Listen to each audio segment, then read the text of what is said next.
For countless years, people have used silver and gold as their primary currency. And over those years, some of it was lost, stashed, or otherwise taken and hidden from history. These are the stories of America's buried treasures in your neck of the woods. Today's treasure tale takes us to our neighbors to the north, in British Columbia, Canada, for a tale of a lost bucket of platinum, buried and forgotten. This story comes from the book Lost Bonanzas of Western Canada by Garnet Basque. The Lost Platinum Cache. Does a bucket of platinum, said to be worth $50,000, still lie buried amongst the ruins of Granite City? Rumors persist that a Scandinavian named Johansson buried such a hoard. Placer gold was known to exist in the Tulameen-Similkameen country since 1853, but as a result of the fantastic yields of the Caribou goldfields, its significance has gone relatively unnoticed. For a quarter of a century, the rich gold-bearing creeks were only lightly worked by a mere handful of prospectors. In July of 1885, however, all of that changed. That was the month destiny chose to send a loafer named John Chance to the little flat opposite the as yet unnamed Granite Creek. Too lazy to work, Chance had been made a cook by the miners. However, as the hot summer days drew on, even this menial task proved too exhaustive. So, while others toiled under the blistering July sun, Chance grabbed his rifle and set off to bag a few grouse. Saddling up, he plodded quietly alongst the banks of the Tulameen River. By noon, the sun was shining fiercely, and when Chance stumbled across the cool mountain stream, he felt a rest was in order. Dismounting, he stretched out on the bank, dangling his feet in the cool water, and soon dozed off. When he awoke, he noticed a yellow glint in the cool water.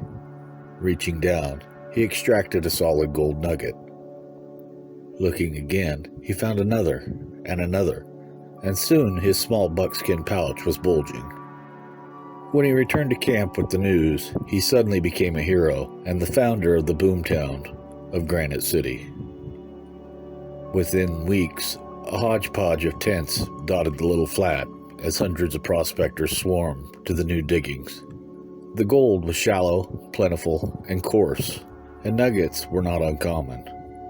It was not long before the tents gave way to log buildings, as the town of Granite City quickly became to take form. The next year, reported the Victorian colonists, Granite City boasted 9 general stores, 14 hotels and restaurants, 2 jewelers, 3 bakers, 3 blacksmiths, 2 livery stables, a shoemaker, butcher, chemist, doctor, and 8 pack trains owned in the city. The main streets, Government and Granite, were said to contain 200 buildings, although this is considered to be inaccurate. The population soared to 200 men and women, as Granite City surpassed all British Columbia cities in size except Victoria and New Westminster. Alas, Granite City's growth and prosperity were short-lived. When the gold began to peter out, so did the population. By 1896, most of the prospectors had drifted away, and many of the storekeepers had left. Buildings that had cost from $500 to $1,500 in labor and materials were sold for $15 and used for firewood. On April 4, 1907, fire broke out in the C.P. Cook store and quickly razed the town. Some buildings, including the Cook store, were reconstructed, but it was too late. Granite City was doomed. Today, several buildings remain on the old town site. One, the remains of the F.P. Cook store, stands near the cairn erected in memory of Johnny Chance's discovery. It, like the remaining buildings and town site itself, have been scarred by the childish antics and vandals. Original legend. When word of the new gold strike got out, prospectors swarmed to the area like flies around the molasses barrel. Prospectors and cowboys, reinforced by men from the Canadian Pacific Railway, soon had staked out nearly every foot of Granite Creek. Chinese and whites toiled side by side at the new diggings, which at first seemed plentiful for all. The total recorded during the first year exceeded $100,000, with that amount more than double the following year. However, gold was not the only metal recovered from Granite Creek. A hard, silver-white, lustrous metal, comparable to gold in weight, also turned up in sluice boxes and gold pans. Separating gold from black sand was difficult enough, but separating gold from the equally heavy white metal proved to be a perplexing problem. The miners soon dubbed this nuisance metal white gold, which at the time was considered worthless. Thus, at the close of each workday, many ounces of platinum were discarded like so much black sand. Among the prospectors who staked a claim on Granite Creek was a Scandinavian named Johansson, who arrived there around 1892 to 1893. Unlike most who considered white gold worthless, Johansson was fascinated by the strange metal, so while others discarded it, Johansson collected and stored his in a baking powder tin. When word of this particular habit circulated through Granite City, the other miners, possibly as a joke, willingly offered Johansson their share of platinum. For 2 years, Johansson accumulated the platinum until, at length, his small tin could hold no more. At this point, so the story goes, Johansson transferred his platinum to an old wooden water bucket, which was said to have a 20-pound capacity. By 1895, Granite City had been washed to the point where the gold was diminishing rapidly, and Johansson, like many others, decided to try his luck elsewhere. However, when it came time to leave, Johansson realized he had accumulated a large quantity of white gold. Considered worthless at the time, and very heavy, he decided to bury the platinum. According to reports, the treasure site was purportedly to be within view of and to the south of his cabin door. Contented that his platinum was safely hidden, Johansson departed Granite City, supposedly for the Kootenays, and never returned. Whatever became of him is not known, but Johansson was in his 70s, and it is believed he simply died of old age. In any event, Johansson never returned for his platinum, and in a short while, everyone in Granite City forgot about the old water bucket and its silvery treasure. Then, several years later, when the price of platinum began to soar, memories were suddenly revived in the intervening years. However, a fire had swept through the town, and Johansson's log cabin, the only clue to the treasure, had been one of the first to burn. That did not deter the energies of the local residents, however, for they knew that somewhere beneath the scorched earth and ashes lay a fortune in platinum. Eagerly, they searched for the old water bucket, but their efforts, like the efforts of many others down through the years, were not to be rewarded. So Granite City, now a shell of a town, with only 4 broken down log buildings, still guards the secret of Johansson's lost bucket of platinum. There are only 2 known areas in the world where placer gold and platinum have been recovered side by side. One location is in the Amur River in Russia. The other is the Tuolumne-Similkameen River of British Columbia. Thus, platinum was indeed known to exist in Granite Creek, and by all indications, it existed in abundance. According to notes of the Placer Mining Bulletin number 21, platinum was recovered with the placer gold from the Tuolumne River and its preceding tributaries. Granite, Cedar, Slate, and Lawless or Bear Creek. In some places there is more platinum than gold. The platinum found is in nuggets up to half an ounce in weight. It is estimated that from 10,000 to 20,000 ounces of placer platinum had been recovered since 1885. Even as late as 1934, the Minister of Mines stated that 40 ounces of platinum were obtained by local merchants that year. and added, undoubtedly, much more was sold elsewhere. So the existence of placer platinum in and around the Granite Creek area is undisputed. And Johansson, it would appear, was not the only one interested in the white gold. The Chinese were also intrigued by it, and many were reported to have collected it. A letter received from a Canadian frontier reader, Mr. M. McLeod, then 86, confirms these activities. Mr. McLeod had lived in Granite City and the surrounding district in the early 1900s. His letter in part reads, "The Chinese worked the Tulameen district many years ago. They found a lot of platinum with the gold, but at the time, the price of platinum was so low, 25 to 50 cents an ounce, that it was not worth carrying to New Westminster over the Pony Trail. The Chinese stored the platinum in baking powder cans and buried them under rocks around their cabins. Eventually, they returned to China with their gold.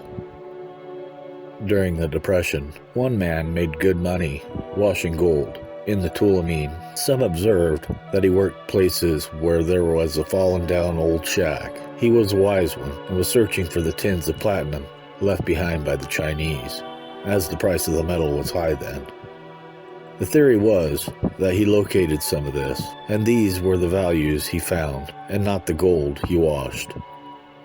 Sometime later, some old Chinese returned to Granite City to look for their platinum. They were tight-lipped and never revealed whether their search had been successful, but they did tell other Chinese that after 50 years the country had changed so much that they could not locate their cabins, for by that time they had all rotted or had been obliterated by fire. McLeod's story confirms numerous other references that seem, and two Chinese miners collected it as a rule rather than the exception. Whether or not a Scandinavian named Johansson also amassed a large quantity of platinum is somewhat more difficult to prove, although the possibility certainly does exist. One aspect of the story, however, casts doubt on its existence. Much of the original legend based on the premise that platinum was considered worthless by miners and was given freely to Johansson.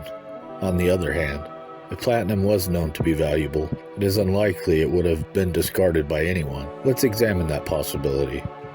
Johansson was reputed to have collected his platinum from 1892 through 1895, so those are the years we must be concerned with. Was platinum considered valuable or worthless during that period? The 1886 Minister of Mines, mixed with gold found in that district and possessed of a greater specific gravity, is a whitish metal which at first was thrown away under the impression that it was worthless. For a considerable time, no definite idea could be Mr. Jensen of Granite City, who forwarded a sample to a cousin of his in Manchester, England, for analysis, has kindly supplied me with the desired information. The metal is principally platinum, containing small quantities of iridium, osmium, and palladium. Its value depends on the percentage of the platinum, which varies in quantities, and may be considered as worth about $2.50 per ounce. The selling price at Granite City was 50 cents per ounce, so the purchasers will reap a handsome reward from this investment. In 1888, the Minister of Mines recorded that 1,500 ounces of platinum had been recovered and stated that its value had climbed to $3.50 per ounce. In F.W. Howey's British Columbia Historical, published in 1914, the renowned historian writes, "With the gold where was found a very hard, heavy, whitish metal, which was thought to be either platinum or iridium. Further examination proved it to be the former, and for years the Tulameen produced this rare metal in considerable quantities. In 1891, $10,000, in 1892, $3,500, in 1898, $1,500. These references indicate that only during 1885 and part of 1886 was platinum considered worthless. Thenceforth, it was known to be valuable, and in fact steadily increased in value. It is highly unlikely, therefore, that the metal would have been given to Johansson or anyone else for free. In fact, the Minister of Mines for 1886 gives the impression that it was being purchased in Granite City for 50 cents an ounce and resold at $2.50. However, another theory must also be considered. Perhaps the lost platinum cache, now said to be worth $50,000, blossomed around one of the baking powder tins said to be hidden in Granite City by the Chinese. Years of exaggerations by local residents could have magnified the treasure 100-fold. In any event, provided they were not all recovered during the Depression, there is a strong possibility that one or more of these baking powder tins might still be cached in Granite City. The hundreds of potholes discovered there during my visit in 1971 would indicate that there have been numerous searches in the area. However, most of the scars, I am sure, are merely the result of coin and relic hunters. Hundreds of tourists visit Granite City each summer. Some come simply to enjoy the scenery. Others search for relics and bottles. Perhaps one day someone will stumble across a decaying old water bucket and discover a cache of platinum that has eluded treasure hunters for nearly 100 years. That same platinum that was once considered worthless is now valued at over $500 an ounce. Good luck. Happy hunting. Keep on digging it. Like, subscribe, and share it with a friend. Hit the bell and follow me on my next outing. Good luck, happy hunting, keep on digging it. For even more to explore, check out these other videos.